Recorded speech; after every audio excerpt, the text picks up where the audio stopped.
One team bowls and the other team bats. The team who are batting try to hit the ball as far as possible.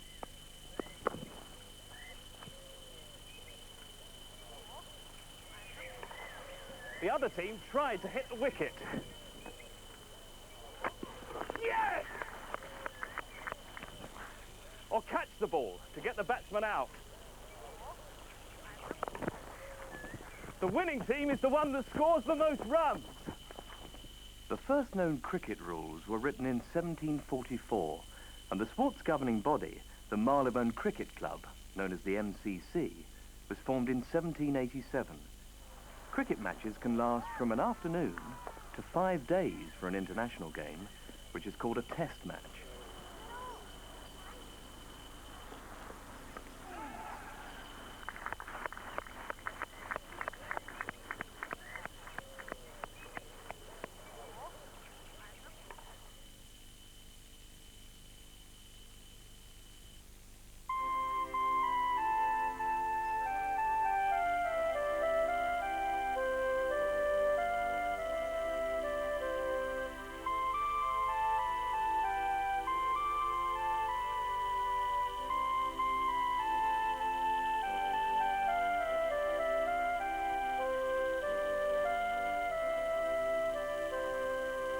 The English country garden originated in medieval times.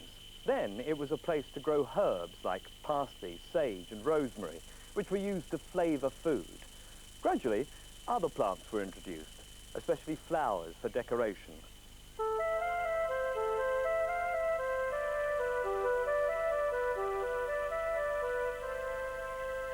Walls were built to give shelter to delicate plants, and gardens became more ornamental.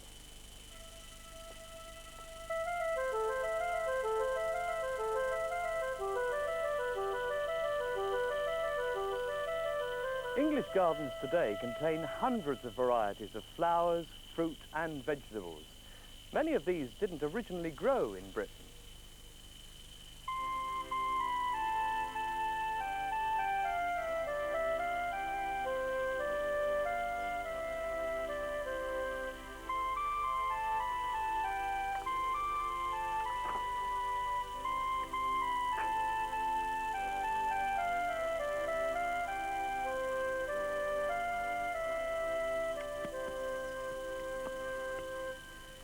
Gardening has become one of the most popular British hobbies. If you're good at making things grow, then you're said to have green fingers.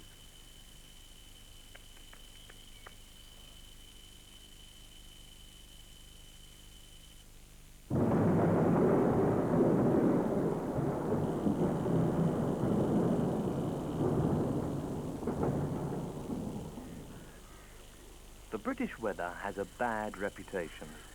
People are always complaining about it, and going abroad for holidays has become a popular way of avoiding it. In fact, the British climate is actually quite good. The winters are relatively mild and the summers are not too hot. Many other places are much wetter. Even northern Spain and Portugal have more rain than some parts of Britain. The problem is that the weather here is very changeable. This is because Britain is an island on the edge of Europe and might receive wet weather from the Atlantic, hot weather from Africa, or cold weather from the Arctic. It's quite nice today, though.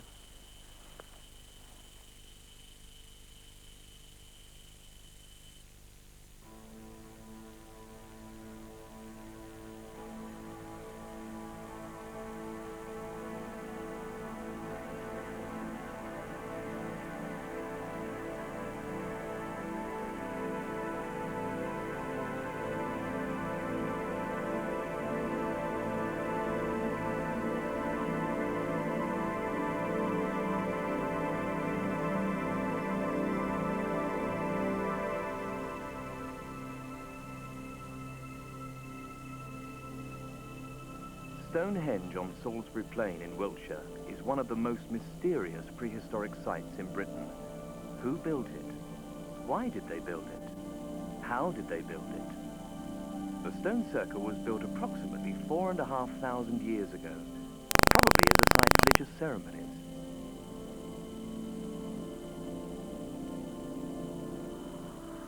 Stonehenge may also have been used as an astronomic observatory. Watching the sun and moon rise over certain stones would have shown the exact time of year. These stones weigh nearly 4 tons. The people who built Stonehenge probably dragged some of these stones all the way from South Wales, a distance of almost 400 kilometres.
Dr. Armstrong lifted the lifeless hand and felt for the pulse.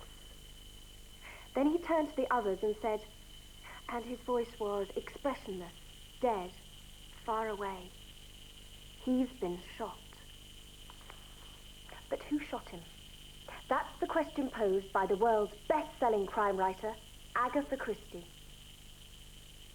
Agatha Christie was an immensely prolific writer. She wrote 79 crime novels, approximately 150 short stories, 4 non-fiction books, and 19 plays. More than 3 billion copies of her work have been sold in 146 languages. What makes her work so popular? Agatha Christie's work is popular with people who like the classical murder mystery, I think, because of the quality of the puzzle in the work, the ingenuity of the plots, the way in which she would present the puzzle. Normally there'd be a group of people in an isolated place of some kind, whether they're on a boat going up the Nile or whether they're in an English country house, marooned for the weekend for one reason or another, or on an island off the coast again, inaccessible. A group of people, and into this group intrudes this violent act of murder, except that it isn't violent. There isn't very much actual violence in Agatha Christie at all, and I think that makes them popular with the kind of reader who likes the intrigue of the puzzle, who likes the mystery, almost in the way in which other people might like doing crossword puzzles, but who does not want violence, who does not want blood and sort of guts splattered all over the place. So it is that kind of thing, the well-mannered murder, as you might say, that she specializes in. And that, I think, is the secret of her popularity. What's special about the detectives in her novels? I think what's special about her detectives is that the 2 major detectives throughout her books, and they appear from the earliest to the very last ones, are so different from each other. Hercule Poirot, her most famous detective, began his life as a member of the Belgian police force. When we first meet him, he's already retired. He's a funny little man. He's only about 5 foot, 5'2". But he has big, luxuriant moustaches, which he's very, very proud of. And he's a rather comical character. He's also very vain, has a very great opinion of himself. He's a complete contrast to her other major detective, who is not a professional, never has been a professional detective of any kind. She is a nice old spinster called Miss Marple, who lives in a village where they seem to have a rather high incidence of murders in and around the vicinity. And she, just by virtue of taking thought, works out exactly what has happened in each case. She's the absolute opposite to Poirot. She's an intelligent woman, but she's not a flamboyant personality. She's very modest, and the contrast between these two is absolutely extraordinary. Her writing seems to appeal to the detective in so many of us. Her murder mysteries are like a game of skill. In this detective board game, Cluedo, the players have to deduce who committed the murder, which takes place in a country house. Similarly, in Agatha Christie's work, the reader has to solve the mystery of who done it. A number of strangers are gathered together. They know very little about each other, but they do know that someone in the group is the murderer.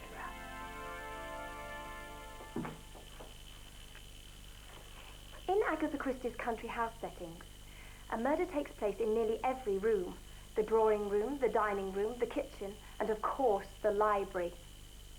Her victims die in a number of unpleasant ways, but her favourite means of murder is by poisoning. It was while working in a local hospital during the First World War that Agatha Christie learnt about poisons. The use of poison is so accurately described in her work that she even won praise from the Journal of Pharmacy. Whenever there is a poisoning, or any other type of murder, one of Agatha Christie's detectives is soon on the scene.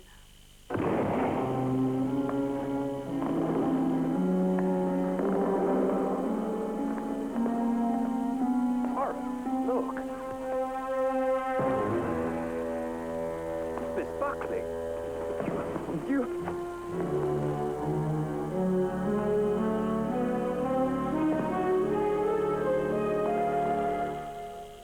Finally, the identity of the murderer is revealed. But what about the identity of Agatha Christie herself? Agatha Christie was born in Devon in 1890 and died in 1976. Educated at home by her mother until the age of 16, she started writing short stories to entertain herself at a very early age. She completed her first novel, The Mysterious Affair at Styles, by the age of 21. And when it was published in 1920, success followed rapidly.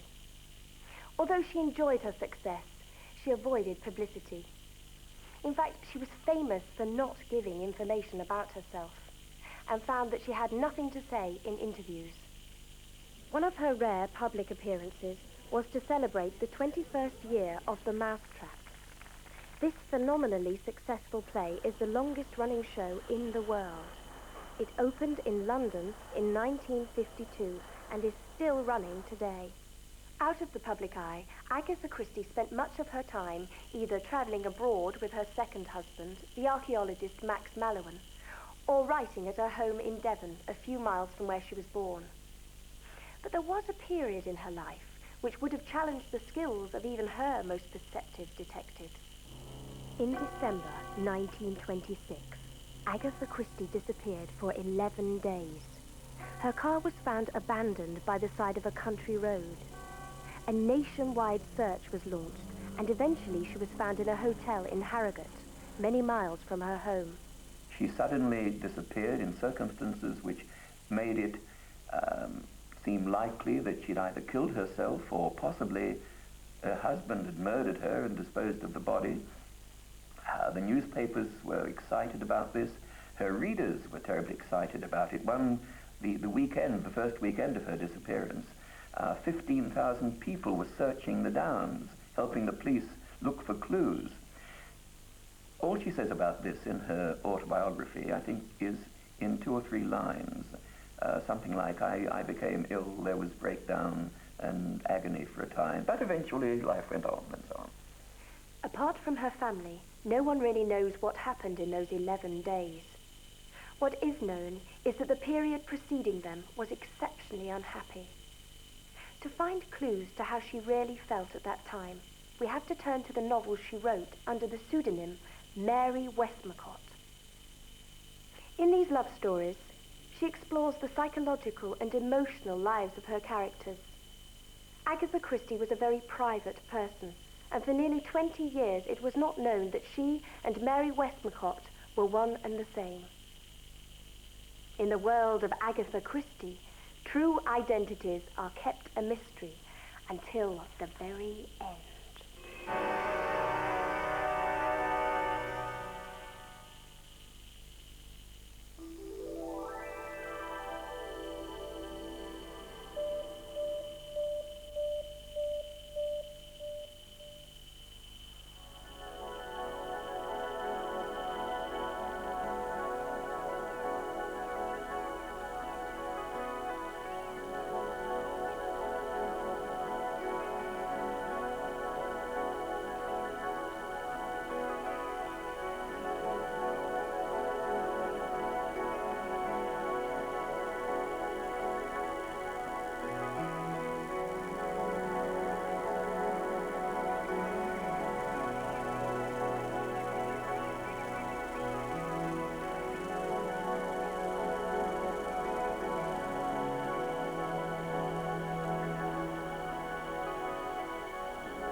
Britain is surrounded by sea. The sea has shaped the British Isles and has had a profound influence on the life of the British people.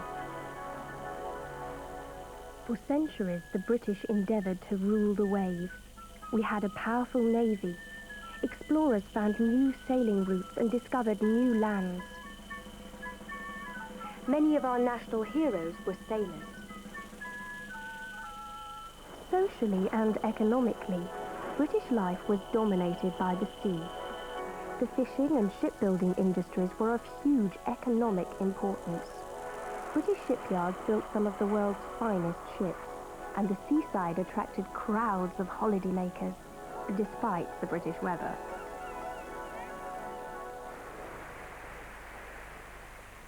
In the last 50 years, the number of fishermen has fallen by over a half.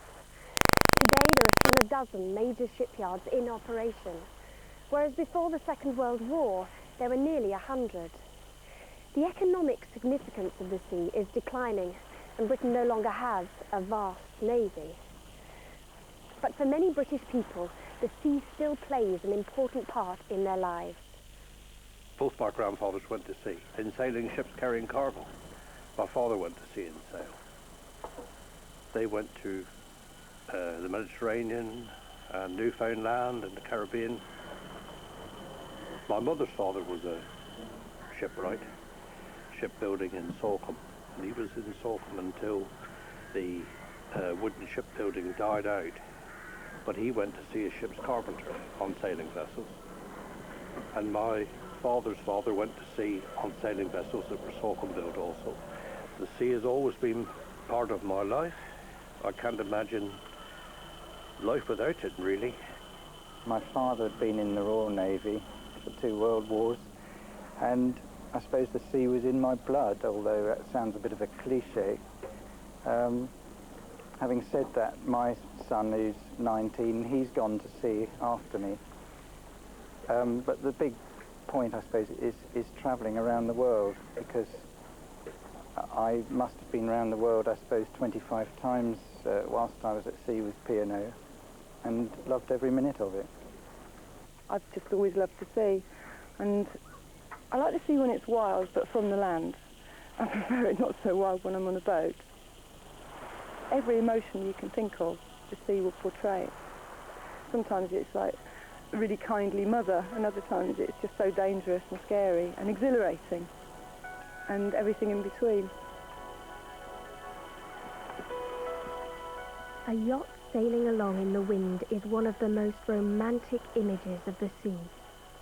Sailing has become a very popular sport around the coast of Britain. Thousands of people learn to sail all sorts of different boats. Anything from small dinghies to ocean-going yachts.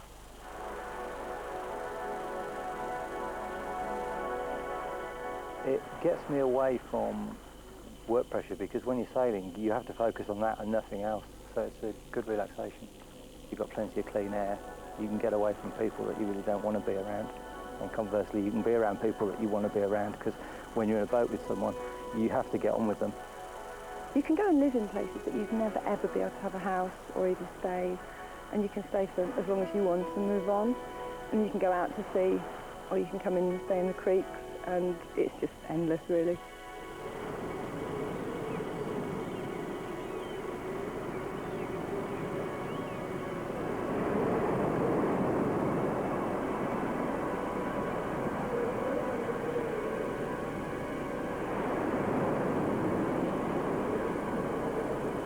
The sea is wild and unpredictable. Part of the excitement is the challenge of the unknown. But the sea can also be extremely dangerous. An enemy, not a friend.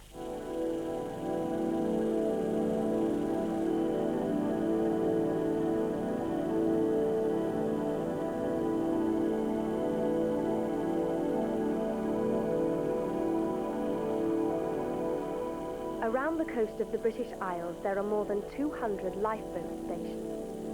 Rescue crews of the Royal National Lifeboat Institution are called out nearly 5,000 times a year and save on average 1,500 lives. The lifeboat crews are nearly all volunteers. I think all waters are dangerous everywhere. I think the great danger is that people perhaps don't prepare their boats or themselves sufficiently for going out. That can be very dangerous no matter where you are. Anyone can buy a boat and just go set off in it with an engine on the back. They're not required in England to have safety equipment, which in my view is quite appalling. So you have, in August here, several thousand of these boats, a lot with no safety equipment, and people that don't necessarily know what they're doing. So the recipe is there for a lot of chaos on the water. How long does it take to launch the lifeboat? We normally do it in about 6 minutes, from the first call for the crew, which is done on pagers, through to the lifeboat leaving the moorings.